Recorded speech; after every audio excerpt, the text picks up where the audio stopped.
School is about to get started, and I, as a teacher, think about a lot of things as school begins, not only for my children, but also for myself as a teacher and for my students.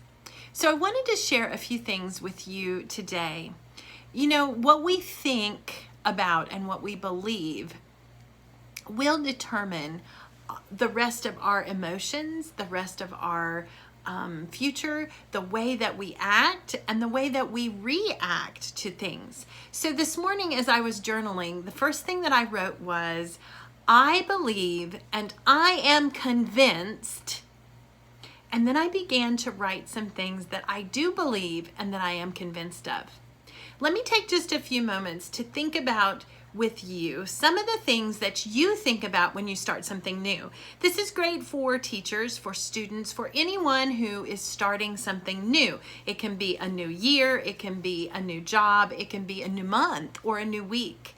But how do you go into that time frame? Do you go into that new thing thinking, oh, this is such a mess, I'll never get it, it just won't work, I don't have what I need, I can't. Is that what you convince yourself of? Is that what you believe? Because what we say really does come from somewhere inside of us, and then it translates into our mind and it becomes truth for us. So today, I want to challenge you to make some statements about your week, your month, because August is just around the corner, your school year, your children, your students, your family. I want you to start thinking those things that you want to be convinced of and those things that you want to believe. Because I believe that I can do all things through Christ who gives me strength. I believe that God has a good plan for me.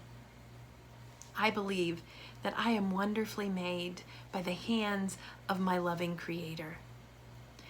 Those are the kinds of things that I want to be convinced of and I want to believe. Those are the things I want my children to be convinced of and I want them to believe. But we can't expect our children or those that we teach or those that we train to believe those things if we don't believe them for ourselves.